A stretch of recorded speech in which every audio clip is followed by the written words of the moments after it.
ಎಲ್ಲರಿಗೂ ನಮಸ್ಕಾರ. ಇವತ್ತಿನ ದಿವಸ ಈಗ ನೀವು ನೋಡ್ತಾ ಇರುವಂಥದ್ದು ಶ್ರೀ ವರಸಿದ್ಧಿ ವಿನಾಯಕ ದೇವಸ್ಥಾನ HSR ಲೇಔಟಲ್ಲಿ ಇರುವಂಥದ್ದು 7 ಸೆಕ್ಟರಲ್ಲಿ.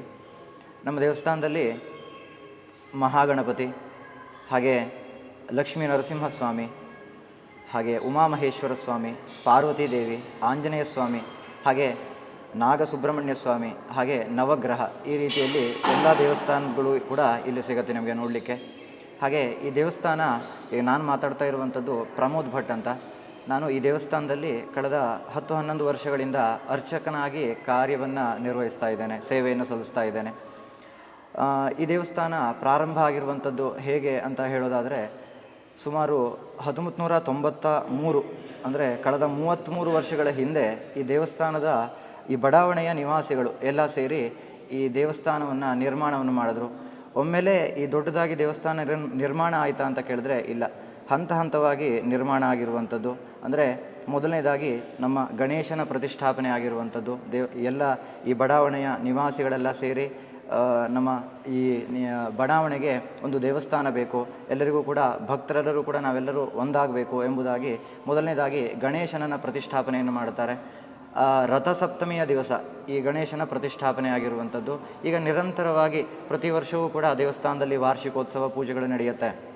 ಹಾಗೆ ಗಣೇಶ ಚತುರ್ಥಿಯ ಪೂಜೆಗಳು ವಿಜೃಂಭಣೆಯಾಗಿ ನಡೆಯುತ್ತೆ. ಹೀಗಾಗಿ ಎಲ್ಲ ಈ ಹಂತ ಹಂತವಾಗಿ ನಿರ್ಮಾಣ ಆಗಿರುವಂಥದ್ದು ಅಂತ ಹೇಳಿದೆ. ಹೀಗಾಗಿ ಮೊದಲನೇದಾಗಿ ಗಣೇಶನ ಪ್ರತಿಷ್ಠಾಪನೆ, ಹಾಗೆ ನಿಧಾನವಾಗಿ ದೇವಸ್ಥಾನದ ಆಲಯ, ಹಾಗೆ ಹೊರಗಡೆಯಲ್ಲಿ ಸುಬ್ರಹ್ಮಣ್ಯ ಸ್ವಾಮಿ, ಹಾಗೆ ನವಗ್ರಹ, ಇಲ್ಲಿ ಒಳಗಡೆಯಲ್ಲಿ ಆಂಜನೇಯ ಸ್ವಾಮಿ, ಹಾಗೆ ನಂತರದಲ್ಲಿ ಶಿವ, ಹಾಗೆ ಲಕ್ಷ್ಮೀ ನರಸಿಂಹಸ್ವಾಮಿ, ಈ ರೀತಿಯಲ್ಲಿ ಪ್ರತಿಷ್ಠಾಪನೆಯನ್ನು ಮಾಡ್ತಾ ನಿರಂತರವಾಗಿ ಪೂಜಾ ಕೈಂಕರ್ಯಗಳು ನಡೀತಾ ಬಂದಿದೆ. ಈಗ ನಾವು ಮೊದಲನೇದಾಗಿ ಈ ದೇವಸ್ಥಾನದ ಹೊರಗಡೆಯಲ್ಲಿ ಕಾಣಿಸ್ತಾ ಇರುವಂಥದ್ದು ನಿಮಗೆ ನಾಗಸುಬ್ರಹ್ಮಣ್ಯ ಸ್ವಾಮಿ. ನಮ್ಮ ದೇವಸ್ಥಾನಕ್ಕೆ ಬಹಳ ದೂರದಿಂದ ಎಲ್ಲ ಭಕ್ತರು ಬರ್ತಾರೆ. ಯಾವುದಕ್ಕೋಸ್ಕರ ಅಂದರೆ ಅವರು ಮನಸ್ಸಿನಲ್ಲಿ ಅಂದ್ಕೊಂಡಿರುವಂಥ ಕಾರ್ಯಗಳು ಸಿದ್ಧಿ ಆದಾಗ ಮಾತ್ರ ಆ ಭಕ್ತರು ಬರುವಂಥದ್ದು. ಯಾಕೆ, ಯಾವ ರೀತಿಯಲ್ಲಿ ಅಂತ ನೋಡಿದಾಗ, ಹೊರಗಡೆ ಇರುವಂಥ ನಮ್ಮ ದೇವಸ್ಥಾನದ ಹೊರಗಡೆಯಲ್ಲಿ ನಾಗಸುಬ್ರಹ್ಮಣ್ಯ ಸ್ವಾಮಿ ಇದೆ ಅಶ್ವತ್ಥಕಟ್ಟೆಯಲ್ಲಿ. ಇದರ ಪ್ರತಿಷ್ಠಾಪನೆಯನ್ನು ಮಾಡಿದ್ದು ಅದೇ 1993 ನಂತರದಲ್ಲಿ. ಇಲ್ಲಿ ಭಕ್ತರು ಬಂದು ಮನಸ್ಸಿನಲ್ಲಿರುವಂಥ ಇಷ್ಟಾರ್ಥಗಳನ್ನು ಪ್ರಾರ್ಥನೆಯನ್ನು ಮಾಡಿ ಆ ಕಾರ್ಯಗಳು ಸಿದ್ಧಿ ಆದಾಗ ಅವರ ಮನಸ್ಸಿನಲ್ಲಿರುವಂಥ ಇಷ್ಟಾರ್ಥಗಳು ಸಿದ್ಧಿಯಾಗಿದ್ದರಿಂದ ಭಗವಂತ ಮೇಲಿನ ಭಕ್ತಿಯಿಂದ ದೇವಸ್ಥಾನಕ್ಕೆ ಬರುವಂಥದ್ದು. ಎಷ್ಟೋ ಜನರಿಗೆ ದೇವಸ್ಥಾನದಲ್ಲಿ ಬಂದು ಪ್ರದಕ್ಷಿಣೆಯನ್ನು ಮಾಡಿ ಆ ಭಗವಂತನಿಗೆ, ನಾಗಸುಬ್ರಹ್ಮಣ್ಯ ಸ್ವಾಮಿಗೆ ನಮಸ್ಕಾರವನ್ನು ಮಾಡಿದ್ರಿಂದ ಅವರಿಗೆ ಸಂತಾನ ಪ್ರಾಪ್ತಿಯಾಗಿದೆ. ಹೀಗಾಗಿ ಸಂತಾನಕ್ಕೋಸ್ಕರವಾಗಿ ವಿಶೇಷವಾಗಿ ದೇವಸ್ಥಾನಕ್ಕೆ ಸುಬ್ರಹ್ಮಣ್ಯ ಸ್ವಾಮಿಗೆ ನಮಸ್ಕಾರವನ್ನು ಮಾಡ್ತಾರೆ. ಹಾಗೆ ಹೊರಗಡೆ ಇರುವಂಥ ಹುತ್ತಕ್ಕೂ ಕೂಡ ಪ್ರದಕ್ಷಿಣೆಯನ್ನು ಮಾಡಿ ಅಲ್ಲಿ ಹಾಲನ್ನು ಹಾಕಿ ಪಂಚಾಮೃತಗಳನ್ನು ಹಾಕಿ ಪೂಜೆಯನ್ನು ಮಾಡ್ತಾರೆ. ಹಾಗೆ ನವಗ್ರಹ ಮಂದಿರದಲ್ಲಿ ಸಮಸ್ತ ಗ್ರಹಚಾರಗಳು ಕೂಡ ನಿವಾರಣೆಯಾಗಲಿ ಎಂಬುದಾಗಿ, ಹಾಗೆ ಶನಿ ಪೀಡೆಗಳ ಆಗಲಿ ಅಂತ ನವಗ್ರಹಕ್ಕೆ ಎಳ್ಬತ್ತಿಯನ್ನು ಹಚ್ಚಿ ಅಲ್ಲೂ ಕೂಡ ಪೂಜೆಯನ್ನು ಮಾಡುವಂಥ ಪದ್ಧತಿ ನಮ್ಮ ದೇವಸ್ಥಾನದಲ್ಲಿ ನಡೀತಾ ಇದೆ. ಈ ರೀತಿಯಲ್ಲಿ ಮಾಡಿದ್ರಿಂದ ಭಕ್ತರ ಮನಸ್ಸಿನಲ್ಲಿರುವಂಥ ಎಲ್ಲ ಇಷ್ಟಾರ್ಥಗಳು ಕೂಡ ಸಿದ್ಧಿಯಾಗಿರುವಂಥ ಅನೇಕ ಉದಾಹರಣೆಗಳು ನಮಗೆ ಕಾಣಸಿಗುತ್ತೆ. ಹಾಗೆ ನಮ್ಮ ದೇವಸ್ಥಾನದಲ್ಲಿರುವಂಥ ಸಿದ್ಧಿವಿನಾಯಕ, ಈ ಸಿದ್ಧಿವಿನಾಯಕನಲ್ಲಿ ಪ್ರಾರ್ಥನೆಯನ್ನು ಮಾಡಿದ್ರೆ ಎಷ್ಟೆಷ್ಟೋ ಕಷ್ಟಗಳನ್ನು ಕಳೀಲಿಕ್ಕೆ ಈ ಸಿದ್ಧಿವಿನಾಯಕ ಕಾರಣನಾಗಿದ್ದಾನೆ. ಹೀಗಾಗಿ ಭಗವಂತನಲ್ಲಿ ಪ್ರಾರ್ಥನೆಯನ್ನು ಮಾಡಿ, ಇಂತಹ ಸಮಸ್ಯೆಗಳಿದೆ, ಇದನ್ನು ನಿವಾರಣೆಯನ್ನು ಮಾಡು, ಕಡುಬ ಹಾರವನ್ನು ಹಾಕ್ತೀವಿ ಅಥವಾ ಅಭಿಷೇಕಾದಿಗಳನ್ನು ಮಾಡ್ತೀವಿ ಅಥವಾ ಗರಿಕೆ ಹಾರವನ್ನು ಹಾಕ್ತೀವಿ ಎಂಬುದಾಗಿ ಪ್ರಾರ್ಥನೆಯನ್ನು ಮಾಡಿ ಆ ಪೂಜೆಯನ್ನು ಸಲ್ಲಿಸಿದ್ರಿಂದ ಎಷ್ಟೋ ವಿಘ್ನಗಳು ಕೂಡ ನಿವಾರಣೆಯಾಗಿದೆ. ಈ ರೀತಿಯಲ್ಲಿ ನಮ್ಮ ಗಣೇಶ ನಂಬಿ ಬಂದಂಥ ಭಕ್ತರನ್ನು ಕಾಪಾಡ್ತಾ ಇದ್ದಾನೆ. ಹಾಗೆ ಶಿವನಲ್ಲಿ ನಾವು ಪ್ರತಿ ಪ್ರದೋಷದಲ್ಲೂ ಕೂಡ ಪ್ರದೋಷ ಪೂಜೆ ಎಂಬುದಾಗಿ ಮಾಡ್ತೀವಿ. ತಿಂಗಳಲ್ಲಿ 2 ಬಾರಿ ಪ್ರದೋಷ ಪೂಜೆ ಬರುವಂಥದ್ದು. ತ್ರಯೋದಶಿ ತಿಥಿಗೆ ಪ್ರದೋಷ ಪೂಜೆಯನ್ನು ಸಾಯಂಕಾಲದಲ್ಲಿ ಪ್ರದೋಷ ಸಮಯದಲ್ಲಿ ಮಾಡುವಂಥದ್ದು.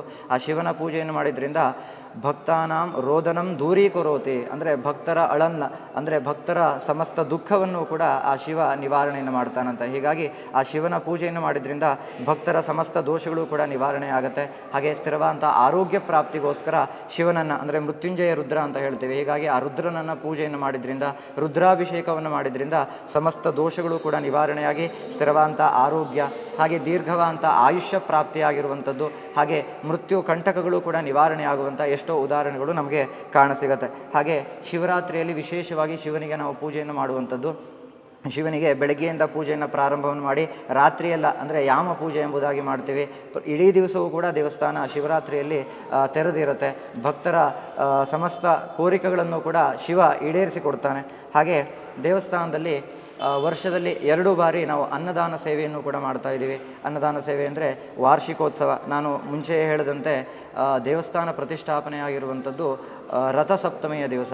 ಆ ಸಪ್ತಮಿಯ ದಿವಸ ಕಾಕತಾಳೀಯೋ ಎಂಬಂತೆ ಜನವರಿ 26 ಅಂದರೆ ಗಣರಾಜ್ಯೋತ್ಸವದ ದಿವಸ ಬಂದಿತ್ತು. ಹೀಗಾಗಿ ಪ್ರತಿ ವರ್ಷವೂ ಕೂಡ ಗಣರಾಜ್ಯೋತ್ಸವ ದಿವಸ ನಮ್ಮ ದೇವಸ್ಥಾನದ ವಾರ್ಷಿಕೋತ್ಸವ ಎಂಬುದಾಗಿ ಪೂಜೆಯನ್ನು ಮಾಡಿ, ಹಾಗೆ ದೇವಸ್ಥಾನದಲ್ಲಿ ಅಥರ್ವ ಶೀರ್ಷ ಹೋಮವನ್ನು ಮಾಡಿ ಎಲ್ಲರಿಗೂ ಕೂಡ ಅನ್ನದಾನವನ್ನು ಮಾಡ್ತೀವಿ.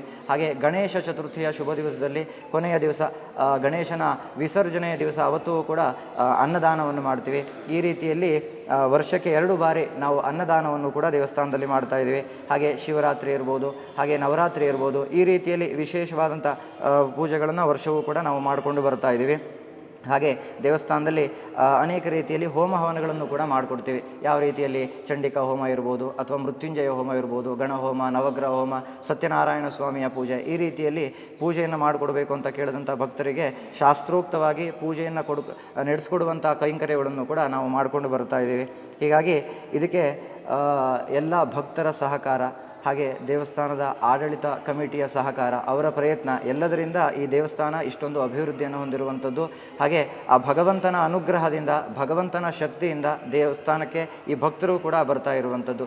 ಹೀಗಾಗಿ ಅನಾಥೋ ದೇವ ರಕ್ಷಕಃ ಅಂದರೆ ಕಷ್ಟದಲ್ಲಿ ಇದ್ದಂಥವರಿಗೆ ರಕ್ಷಣೆಯನ್ನು ಕೊಡುವಂಥವನೇ ಭಗವಂತ. ನನಗೆ ಯಾರೂ ಇಲ್ಲ, ಇವತ್ತಿನ ದಿವಸ ನಾನು ಸುಖವಾಗಿದ್ದೇನೆ ಅಂದರೆ ಎಲ್ಲರೂ ಕೂಡ ಬರ್ತಾರೆ.